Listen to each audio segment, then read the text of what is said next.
Well, you know you're in the country when you see something like this.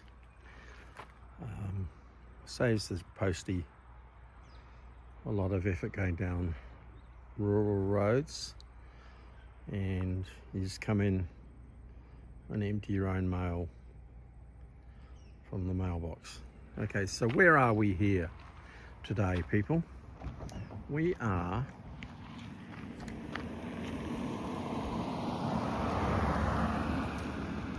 in Lal Lal, or Lal Lal Falls. That's about 10 k's off the Midland Highway. That which runs between Ballarat and Geelong. You take a left at Clarendon, come down, and sleepy little hamlet that in its day was pretty impressive. There was a lot going on around here, and we've come to see a few things. There's the Lal Lal Falls Hotel, which unfortunately has been closed ever since I've lived up here, but what would you say that would be? 1920s, 1930s. There's a school here, but most importantly, Lal Lal is probably known for the Lal Lal Falls. You'll hear more about that in another video. We are in the middle of a drought at the end of a long dry summer. So we're going to go and have a look at the falls. I have no doubt that there won't be any water in it, so it's more like a cliff rather than a waterfall. But I want to get some footage to compare what it looks like in a dry summer March to after a heavy rainfall. Dorothea McKellar used to talk about Australia being a land of drought and flooding rains, and we're certainly in drought at the moment. It is a wide brown land. This is Lal Lal Railway Station, which in my opinion is one of the prettiest little stations you could ever wish to visit. There it is. It sits on the Ballarat Geelong line. It has quite a history, which I'll go into. It is constructed of what we call bluestone, but is actually locally mined volcanic basalt. Very durable.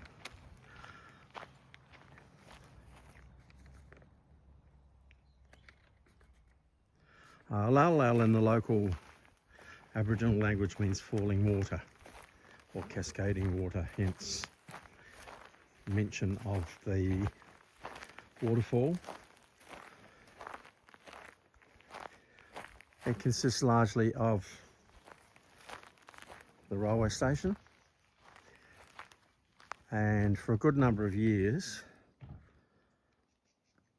there was a branch line that ran from here to the falls, because there was an adjacent very popular racecourse.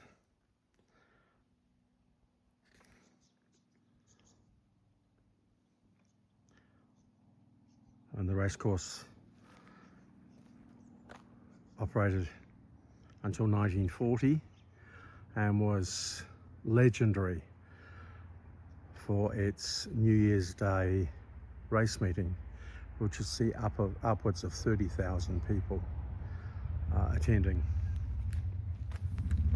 Have a look over here. We can see the remnants where somebody's picked out the spelling of Lal Lal in bricks.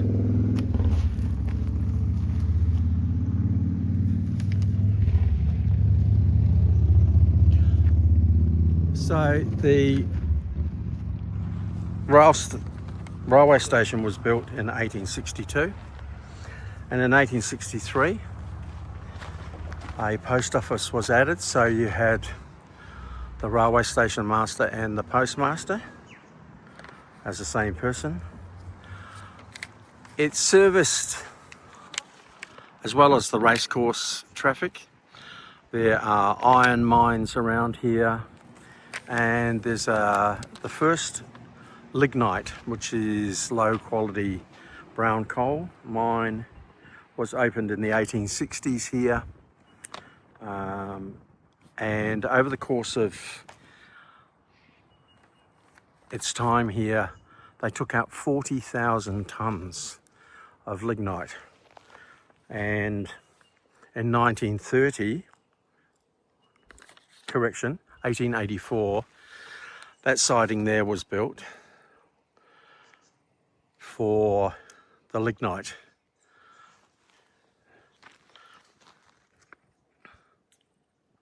In 1882, a shelter shed was constructed nearby. They also had a turntable and engine repair shop.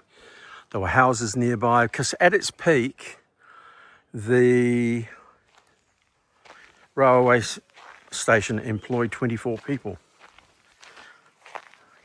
There was a 3 million gallon reservoir for water was built nearby at the cost of £25,000. And towards the end of the platform, there was a water tower holding 20,000 litres.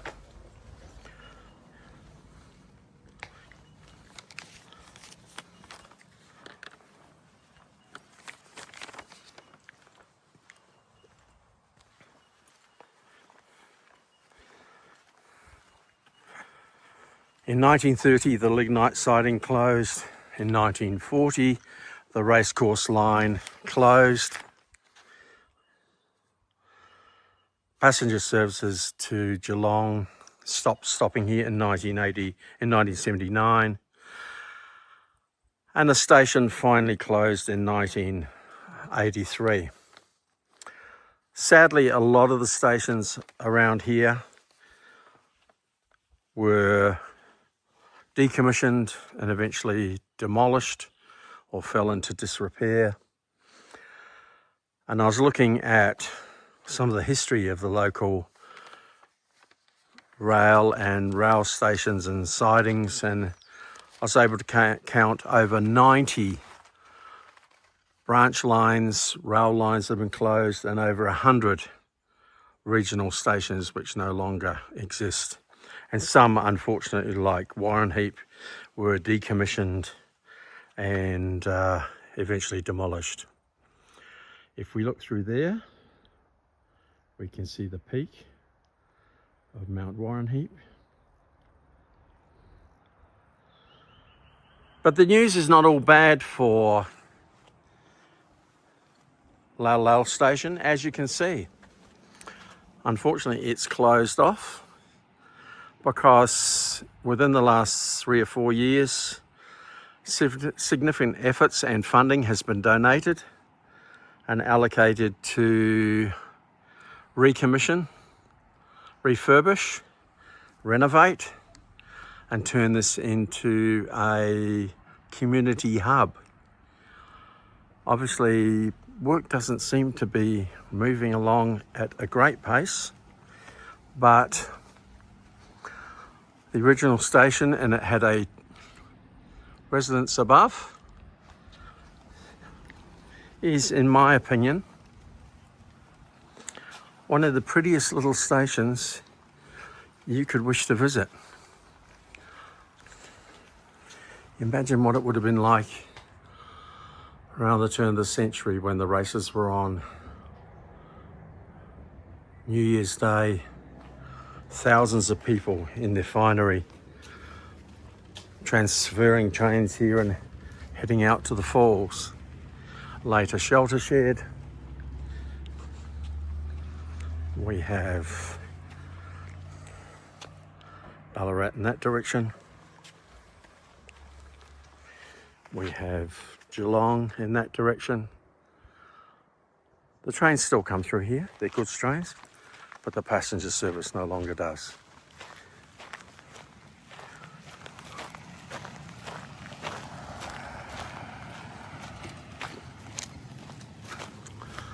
There are no authorised access, no entry signs up. I'm obviously going to abide by those. But it's nice to see that this is about to take on a new life. We're also going to have a look at the Meredith station, which is similar.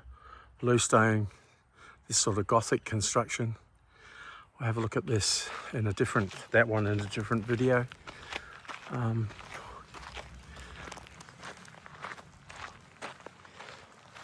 But hopefully after renovation, it will be a community asset for years to come. What we're going to do is try and get the drone up so we can have a bit of a better look, okay?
Through the trees we have the Lal Lal station, railway station, and then just have a look at this.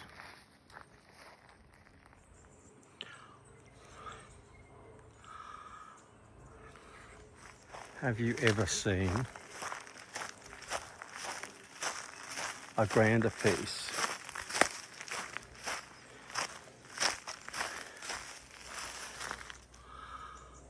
of railway infrastructure?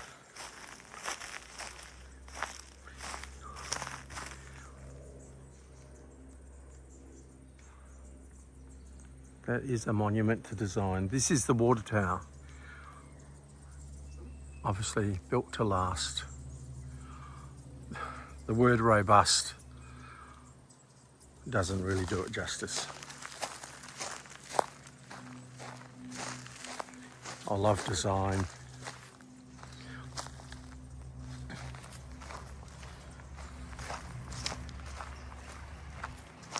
And they don't get much more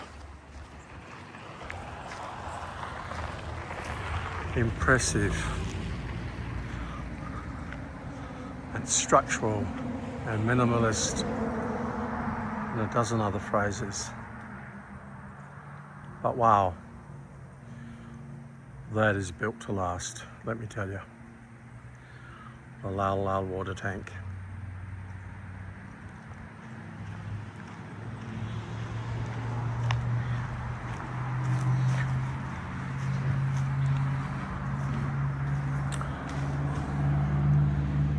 It's almost like a chapel to the Industrial Revolution.